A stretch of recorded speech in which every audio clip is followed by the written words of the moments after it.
What's up, Bill? Yeah. Yeah, living there talking here. Coming to you live at Dago, VRified Games. How we doing, Dago?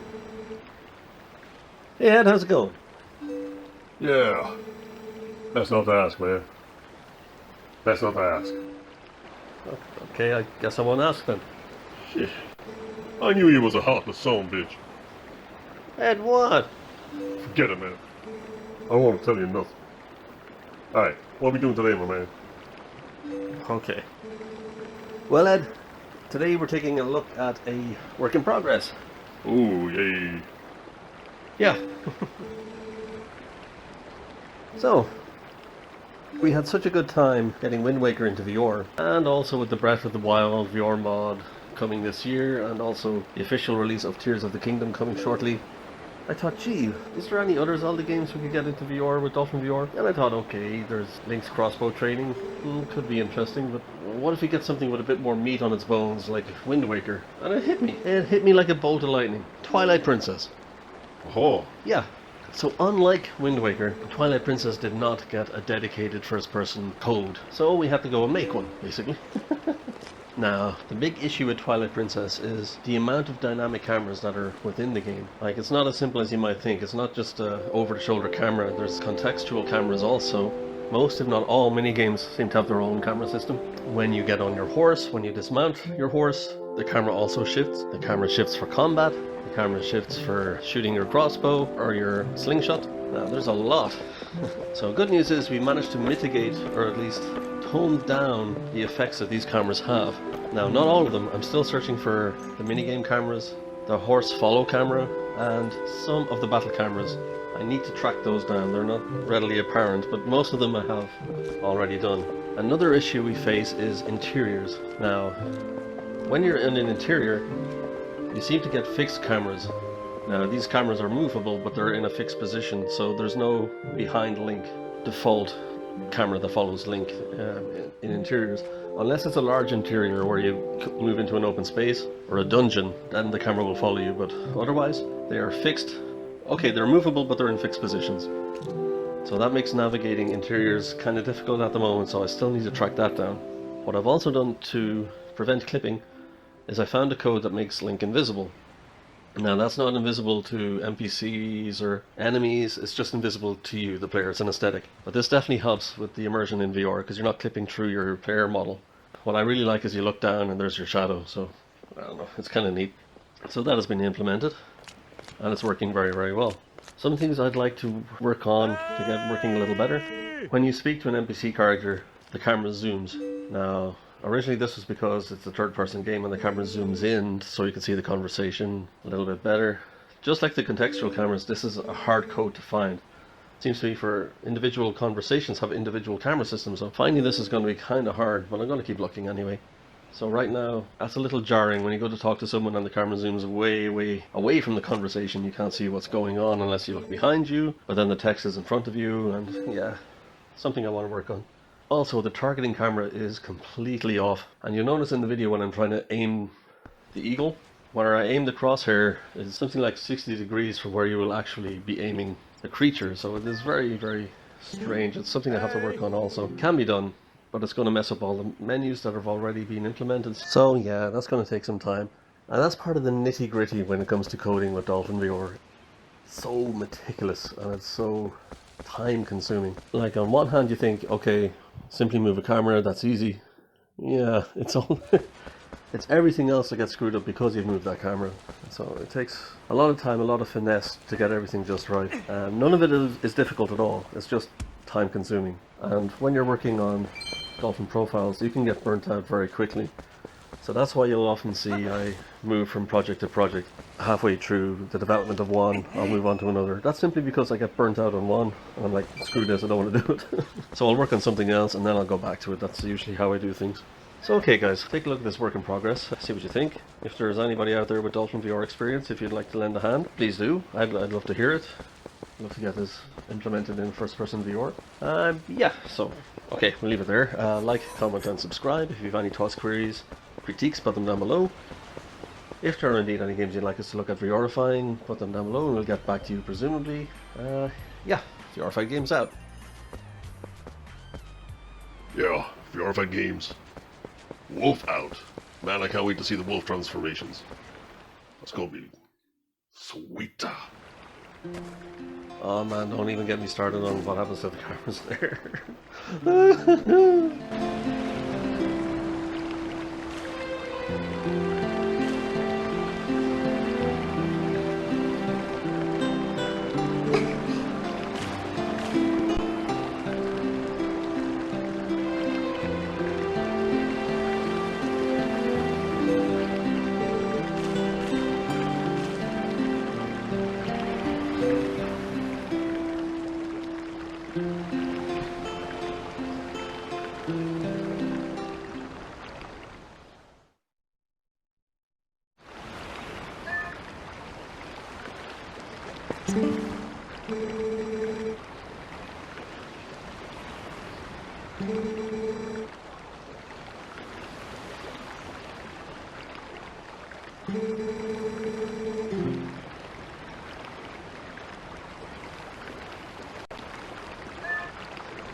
Oh! job.